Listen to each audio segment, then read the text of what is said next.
What's up, guys, and thanks for tuning in to From the Field CRÜZR Edition, episode number 2. Joining in with us today is Mr. Jeremy Stiehl from Locked In Productions. Let's get into it. Dude, I'm glad we finally got together after not being able to work something out. Yeah, I know it, man. I've been busy chasing deer and working and everything else. It's hard to really get time to settle in, especially middle of the day. Dude, Sit down and do a podcast. Yeah, I'm sure, and we appreciate you coming on 100%. It's I know, especially this week, probably. I don't know exactly where you're calling in from, but we got a good cold front, which puts a hurting on free time. Yeah, we got it as of midnight last night. Yesterday it was in the 60s, and then by this morning it was low 40s with a wind chill of 30 because we had a 22 mile an hour northwest wind. Yeah, and we hunted and we anticipated to see some action, but we didn't end up seeing anything. Yeah, where are you calling us from? So right now I'm in Maryland, which I live right on the Maryland-Virginia state line. Yeah. As far east as you can go. They call it the Eastern Shore. And so I get to hunt a little bit of both. Okay. And looks from the Instagram, of course, I seen your recent post. Was that your brother or your brother-in-law? No, it's just a buddy. Oh, okay. We grew up together, so I call him my brother. But yeah, man, he was able to capitalize on a nice deer, his biggest one that he's ever shot, and it was just fun to get up in the tree with him. Yeah, for sure. And you killed one yourself, right? Yeah, I killed one in October 15th, which I passed him up last year 3 different times. He was a roamer. He was all over the property. He walked around like he was the king, like he owned it, and he was the biggest deer out there, but he just wasn't, ready to be shot then. And then fast forward this year, I got a picture of him in August, and I was like, I think this looks like the same deer, but he did a huge jump. I bet last year he wouldn't have scored 115 as a 9-point, and then this year he jumped up to 150 inch 11-point, and I just watched him all summer long. I went to the field every night, which I had a little bit of a luxury with this field because you can glass it from the road. So I watched him multiple times a week just to get a feel on what he was doing. And then the season came in, and of course that was right around that October time frame for us. So his pattern switched just a little bit, and it took me about 4 or 5 days to kind of figure it out. But finally, I think it was the 7th hunt, I was right in his wheelhouse and ended up shooting him. Yeah, so was that a from food to bed pattern he was on, or maybe a pre-rut? Oh, it was absolutely food to bed. He did not care about other bucks. He didn't care about does, anything. So when I had started seeing him early, he was using just a different part of the property. He was a loner, came out there by himself. He fed, he ate. He had another buck that he hung out with. It was an 8-point. And typically, if I saw the 8-point who came out earlier, I knew I was going to see him. Yeah. And then they switched to a different part of the property, and we hunted it, and we seen him multiple times, just couldn't get close enough, and there was no trees to really get over there. And I'm not really a big fan of ground blinds and hunting off the ground, but I had my buddy Caleb with me, and Caleb's like, dude, he's like, I think we can hunt him right here off the ground. So we're like, all right, we set up there. And then it was 6:15, and this deer, when I say pattern, I mean, he came out at 6:20, 6:25 every night. And at 6:15, I told Caleb, I said, hey, man, I said, I hear a deer coming. And lo and behold, it busted us. Never got to see what it was. And then I let it lay low for 2 or 3 days. I came back, I hunted the same spot on the ground again, and I checked my watch, and it was 6:20. I'd already seen the 8-point at 5:30, so I knew I was going to see him. And I checked my watch, it was 6:20. I look up, and he came out of the woods at 6:25. I ended up shooting him at 6:30. Dang. That's a game plan. I mean, I love it when it works out like that. It's yeah, they don't always work out like that. Yeah. I mean, it seems to be a little easier. Well, I won't say easier because it's definitely not easier, but a little more better for my mind when you can find a good loner buck like that instead of hunting a big group of bachelors. Oh, yeah. Well, see, a lot of people, they enjoy hunting the rut, and I really do not. I like the same way, brother. Early October. Right. I like hunting early October, get a buck on a bed to food pattern. They're pretty easy to kill that way. During the rut, even if you have a deer live there, he's very unpatternable. He leaves a lot, so it's hard to do. I'd rather hunt October any day. Oh, 100%. I got blasted. We made a little TikTok, and I was saying how I hate the rut, and of course, you know how how keyboard warriors are, but dude, they blasted me for saying that. And I think that's just one of those things where it's like when you go home every day, you're walking in your front door or your side door, your garage door, the same way you do every day. Well, Right. if your front door gets blocked off, or maybe there's something in your way, you'll go around. And to me, that's the rut. Everything, the brain's going crazy. You can't do nothing, and it just drives me insane. But Right. Yeah, I think everybody's got a little bit difference of opinion, but it also depends on what you're hunting too. Like for certain properties, I will tell you that in October you're probably not going to see a buck because this property is just full of does and young bucks, and typically you get your mature ones during the rut that are coming in trying to bump them does, but it's not holding bucks in that October September time frame. So for those guys that enjoy the rut, they probably have one of those properties where their only way to kill a big buck is if one comes strolling through the property that they may know about, but he's not like a. I've been having issues with my internet today. For whatever reason, it keeps cutting in and out. So I don't know how good this will be, but I just connected it to my hotspot on my that's phone. fine. We can clip it or whatever. We have internet issues all the time, it seems like here. So, Right. but up there where But you yeah, are, what kind of, like, as far as land layout, like what are your primary hit spots? well, so up here, I will say this, I've never really gotten a chance to hunt anywhere else, which I would love to in the future, but we hunt very flat land. Like there's not many transition changes at all. So your transitions here are going to be vegetation changes are pretty much the only thing. And then it's a lot of ag. It's a lot of ag. It's a lot of big woods, and most of it's pines. And that makes hunting deer very, very difficult because they're hard to figure out what they're going to do. It's not like you can just go set up on a rut funnel somewhere Yeah. that's got, a steep drain or something that's coming up in it. Like it's flat. So aside from reading sign and reading trails, that's the only way that you can really key in on where these deer are moving at, and it makes it challenging. But I think I've never tried it, and I'd like to try it. But my theory is that if I went somewhere like out west that does have those transition changes, or it's mostly open hilly land with a couple of like pinch points and funnels, I feel like killing a big deer out there would be a little bit easier than it is here. Yeah. So I'd like to give it a try and see if that holds true. But Yeah. So, you go to a new property up there where you're at, and you're pretty much just hunting sign. right, so the first thing that I do on a new property is I walk it, and like I know a lot of people, or I was actually raised like this. I grew up like it. This is what I was taught. But through listening to other people talk and guys that kill a lot of deer, a lot of people are hesitant to go directly into the bedding area and jump deer out of there. But what I'll do is I'll take that property and I will walk the entire thing. I will try to put my boots on every square inch of it. And the whole time I'm on my phone, I'm putting pins down from old sign, new sign that's this year, looking for beds, all that stuff. And I have it all on a map on my phone that I can just look at and say, okay, this is where the deer are at. This is where the bedding's at. This is the scrapes. This is the rubs. This is the trails. And then from there, I'll strategically place trail cameras, try to pick up where these deer are moving at. And then I kind of slowly formulate a game plan that way. Yeah. But yeah, I mean, even on the public land, what I'll do there is exactly the same thing. I'll walk every square inch that I can possibly walk and find all the sign, old sign and new sign, and put pins on it. And then from there, like I said, I can look at it and I can say, okay, it seems like the movement is going here, and just try to find where all that stuff kind of comes together and give yourself a high opportunity stand. Yeah. So, with the cold front coming in, what's the rut situation look like for you? Well, as of 4 or 5 days ago, my buddy killed that one buck. It was great. I mean, that morning we had 3 does come in there, and this buck came in and he was grunting his head off, and we were able to grunt at him and snort wheeze him in.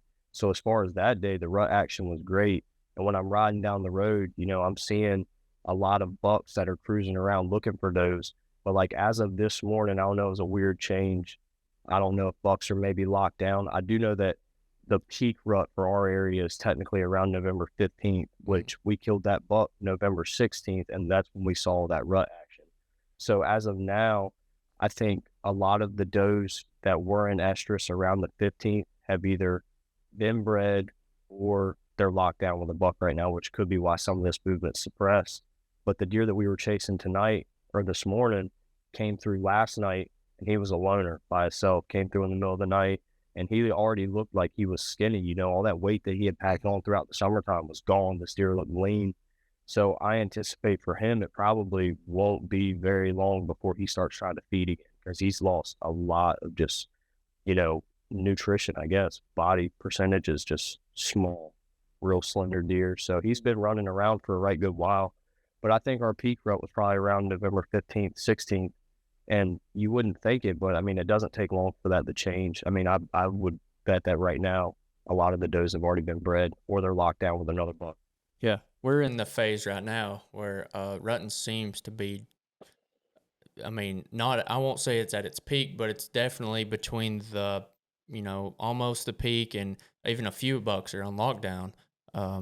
But this cold front today is the coldest day that we've had this year so far here with some good wind, and it's really seemed to be kicking off. Of course, I'm tagged out, so unfortunately I've been sitting at the house, which is a blessing and a curse this time of year. Right. Well, shoot, being tagged out's a good thing. It is a good thing. It is a good thing. But I've had more camera action in the last 3 days than I have all year long. So, Really? good thing and a bad thing. Bad thing, I have to go to work and sit at home a lot more. But, Right. Yeah, see, my camera activity is the exact opposite right now. Really? So, like I said about 4 or 5 days ago, which actually I've been chasing essentially a ghost on some public. And the reason I say a ghost is because last year I wasn't running any cameras at all. And I found this sign, I mean, just giant rubs on these cedar trees. So I knew there was a mature deer in there. And I hunted in that area and I never ended up seeing him. But this year I started running cameras and I was picking up a lot of bucks. And then about 5, 6 days ago, I got the only picture that I've ever had of that deer in daylight. And then right after that day, I haven't had another deer on camera since. Dang. How many Yeah, bucks it's are a y'all weird allowed up time. there? Well, it's 3 in Virginia, and then it's 3 in Maryland if you it's kind of weird the way it works. So you get an archery stamp for one, Mhm. and then you get a bonus tag, and then you get a rifle stamp. So technically you can kill 3 if you hunt all 3 seasons. Dang. So you could projectively killed 6 between both states right there if you wanted to. Yeah, if I wanted to, and if I had 6 to shoot, yeah, Yeah. sure. Yeah. But which I'm gonna be honest, I'm kind of a little bit in a disagreement with that, because the nutrition and the genetics that we have around here is, people don't give it enough credit. I mean, we grow some very big deer around here, and I think the one thing that's hurting us is you can kill 3 deer in each state. Yeah. And I think, you know, it's not forcing people to, I guess, be selective with your buck tag. You know, they'll shoot a 4-point if it comes out in the field, and that's not doing much for your deer herd or growing big deer. Yeah, we have the But we yeah, had the exact same problem here. For, I mean, it was $4, then it went down to $3, and now it's at $2. But in our unit in particular, you're allowed to kill 3 does a day from the time season opens to the time season closes, which eliminates a lot more of the smaller deer than it would. And we're kind of like y'all too. Like, we have some decent genetics. It's kind of steep, a lot of woods, so we got a lot of acre producing oaks and quite a bit of farmland on top of that. So it's possible it's here, but like you said, I mean, I would even be happy with a 1 buck, and I definitely think 3 is way too many. Yeah, I agree. I think 3's too many, and I like what they're doing there as far as you can kill as many does as you can, because like here, which Maryland's a little bit different, I believe you can pretty much kill as many does as you want to, but Virginia it's only 4, which you can buy bonus antlerless deer permits if you want to, but hunters around here aren't shooting does. I mean, that's like, our doe populations are significant, and I mean, there's numerous studies out there that show that by eliminating some of the doe herd, you open up resources for bucks, which then creates and grows bigger bucks, and people just aren't killing does. So between a combination of that and a significant amount of buck tags, you're not going to be able to grow the big deer that you would be if you were actually managing the does collectively as hunters as a group and shooting less bucks, more mature bucks. We talk about that all the time. Why do you think, in your opinion, it is people aren't killing as many does? I honestly don't know. It's something that I can't wrap my head around because you hear stories about it all the time. Yeah, this little 6-point that I'm not going to mount on my wall, I'm going to saw the horns off and throw them in my garage, came out with 6 does, but I shot him. Yeah. And it's like, why did you do that? And I don't really think there's ever an answer, which I don't want to critique the way that anybody hunts, because as long as they're out there and they're hunting and they're feeding their family, that's fine. But in the same conversation, you'll hear the same guy say, yeah, I've never seen a big buck on this property. Well, that's why you've not seen a big buck on that property, because you're shooting them before they get old enough. But yeah, I mean, that's just something I can't wrap my head around. If you have 4 or 5 does come out with this one little buck, why not shoot one of the does? Yeah. Why shoot the buck? But I also think a lot of it has to do with a misconception that people think having more does on your property means more bucks. And in my opinion, it's the opposite. Yeah, I agree. Unless you're hunting like a small parcel, like if it's like a 10-acre piece and you have the does and you're just hoping to catch a buck slipping through there, then yeah, that might work out for you. But if you have any, size acreage at all and you want to have mature bucks on your property, then you got to kill some does off, because they're just not going to live there if the does are eating up all the resources. Yeah, absolutely. And I'm the type of guy where opening day of bow season, just to get the jiggles out of me, I'm gonna shoot a good doe right off the rip. Yep. I have no issue taking a doe, before a buck. And I feel like a lot of it is the what if, maybe. If I shoot this deer and I create a ruckus, there ain't going to be nothing come behind it. And then I also feel like maybe some of it has to do with social media. Yeah, it could be. I agree with the what if, because which I guess my argument to the what if would be, if you tell me that you have the biggest buck of your life on your property or something that you're happy with killing living there, and you don't want to shoot a doe and ruin that hunt because you anticipate you're going to see him, I can understand you not shooting a doe. But now the flip side to that is after you kill that buck, are you going to remain on that property killing does? And a lot of times the answer is no. Yeah. And so for me, if you don't have a mature buck on your property that you're aware of, and a doe comes out opening day of bow season, then why are you not shooting the doe? Yeah. It's a different thing, because it's not likely that you're going to have a mature buck coming through early October chasing a doe. So that worry is out of it anyway. Yeah, 100%. Onto the gear side of things. Tell us some of the gear that you're using this season. Well, so obviously running the CRÜZR saddle, CRÜZR day pack, and then the CRÜZR sticks, which that's set up right there. I mean, obviously we're all with CRÜZR, so I don't sound like I'm marketing it, because I truly enjoy using it.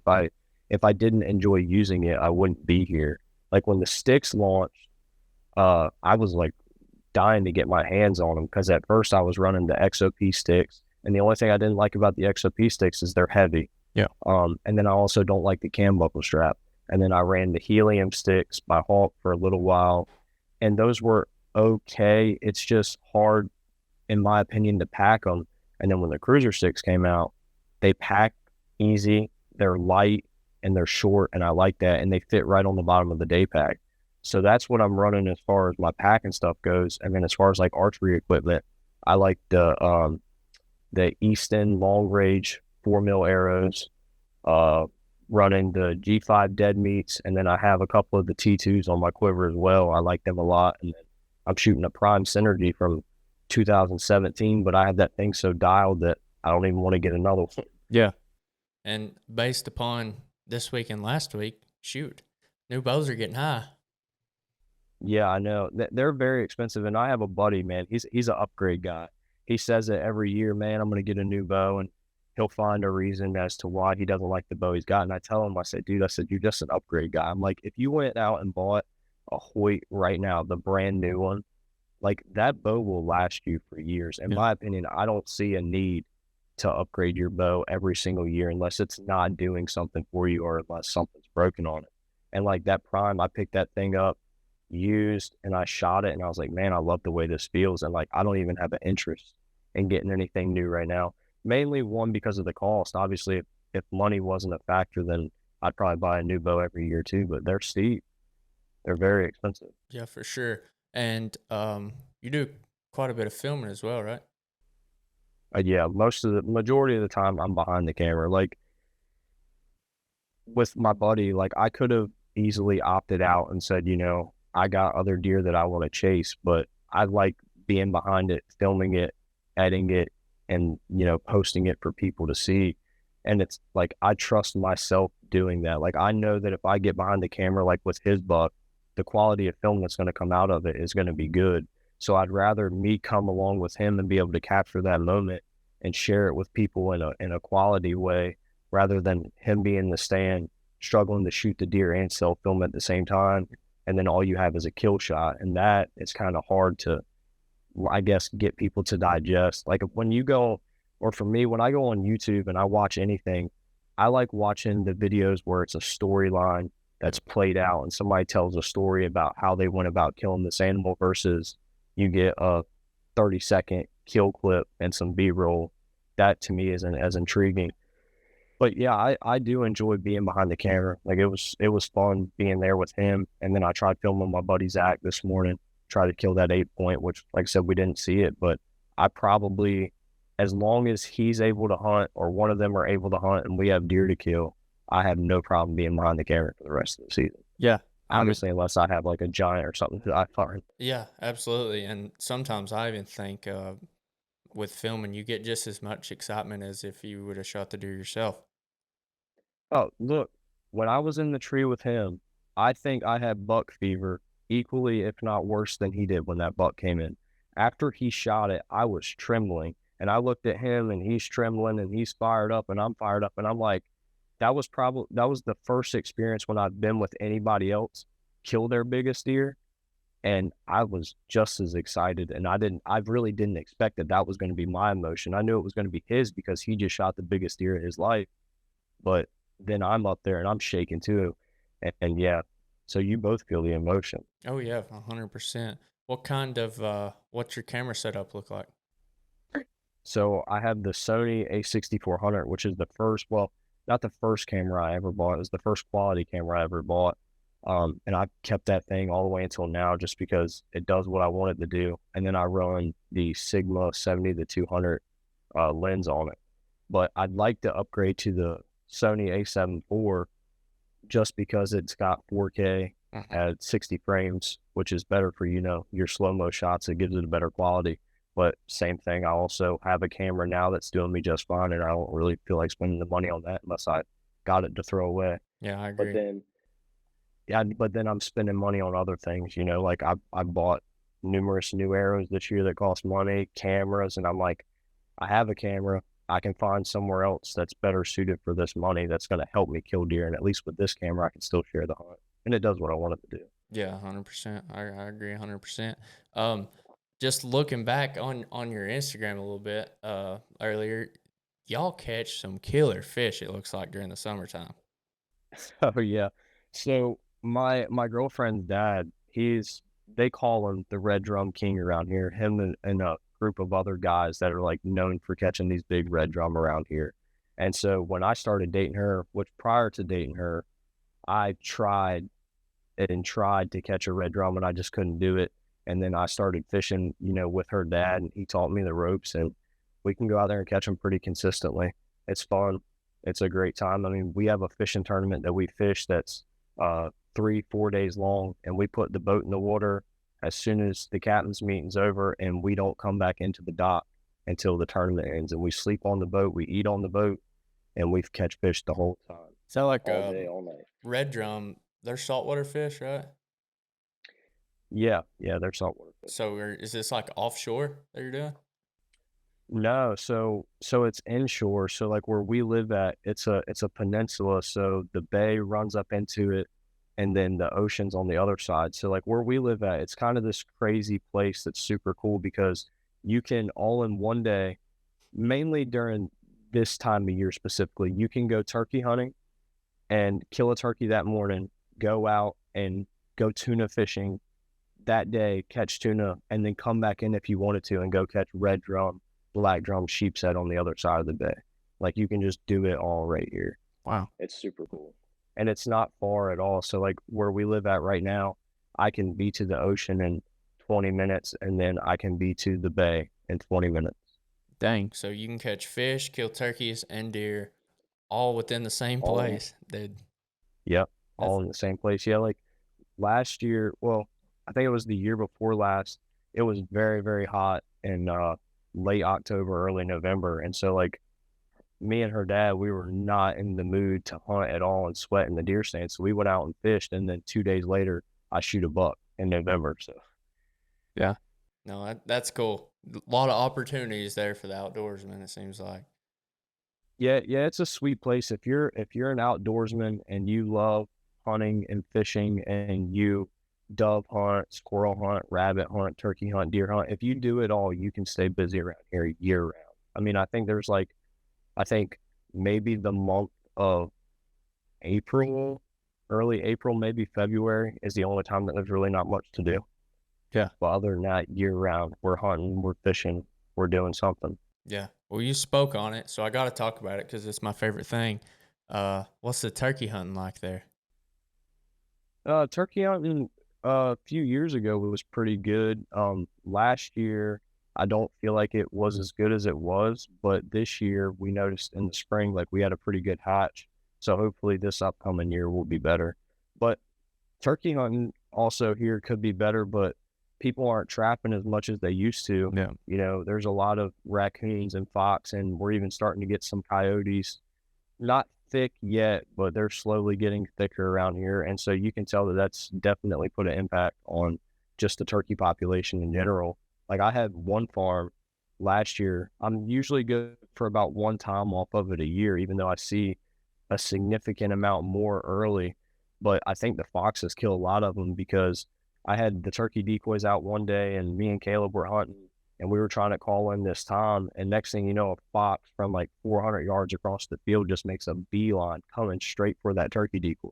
So, you know, if it was a real bird, he was 100% anticipate eating it. Yeah. And which I neglected too, because I don't trap. I don't really predator hunt, which I know that I should if I wanted to kill more turkeys on that property. And I probably might take it a little bit more serious this winter. But yeah, we got some pretty good turkeys, and turkey hunting's fun. It's just a matter of if you're managing your property and you're, you know, doing what you need to sustain the turkey population. Yeah, and it's the same thing here. I mean, trapping's pretty well non-existent. The only thing that's probably going to help us out, and I don't know if y'all had it or not, but we had the cicadas this year, and it has just exploded the turkey population. Really? Oh, yeah. I mean, essentially, the best way to explain it is the hens never had to leave their nest to get their bellies full. So, I mean, they were there protecting their poults all spring. Okay. So, well, that could be what played a factor into ours, because, like I said, this year I definitely saw a significant more amount of poults than we have in years past. Like, the farmer over here, he was cutting wheat, and he said that he saw, I think it was like 5 different groups of hens with poults run out of the field, which is very uncommon for us. Yeah, absolutely. Well, somebody wants to find you or watch some of your content. How can they find you? So Locked In Productions on YouTube is where most of, like, the, you know, full videos are at. We have goose hunts up there, duck hunts, a couple deer hunts, and some fishing. And then our Instagram is Locked In Productions as well. And then my personal account's just at Jeremy Stiehl on Instagram.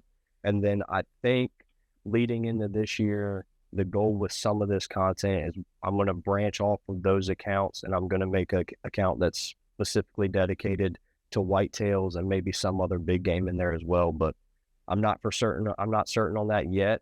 It's been a thought of mine, and obviously I'll promote that somewhere if I decide to do it. I just think with the platform that we're running, it's kind of hard, especially more or less with waterfowl season, where it falls right in line with deer hunting. It's hard to target both groups of people, because a lot of the times the deer hunters don't care about waterfowl content. The waterfowl people don't care about deer hunting content. So it's kind of hard to mix that on one account. So I'm considering if it'll do better if I just do specifically whitetail on this account, and then do everything else on the other account. Yeah. But we'll see. Absolutely. And man, come hang out with us at a trade show. I'd love to get together and shoot the crap. Yeah, I'd love to, man. I'd love to get out there. You know, it's just time and Yep. work and everything else like that. But yeah, if you guys are doing any kind of trade shows or anything like that, let me know. And if I can make arrangements to get out there, I'd love to. Yes, sir. Will do. And like I said, man, I appreciate you finding the time to get together on this new little From the Field CRÜZR edition that we've kicked off with. Just kind of want to get out there and talk to some of our guys and just see what the current conditions are and how the season's going this far. We'll get together soon and maybe we can get some content together or something, man. Yeah, man, I like that. And I hope that this little addition to the podcast does well. I like the idea of it, and I'd like to hear what some of the other guys have going on, especially where we don't all really get to talk a whole lot aside from, you know, in the group chat, we'll say, hey, you know, so-and-so just killed what, but yeah, it's nice to hear what other people got going on. Yeah, absolutely, man. And if there's anything we could ever do for you, just give us a shout. And like I said again, I appreciate you coming on today, brother. Yeah, absolutely, bro. All right, man. Have a good one, man. Talk soon, bro. Take it easy.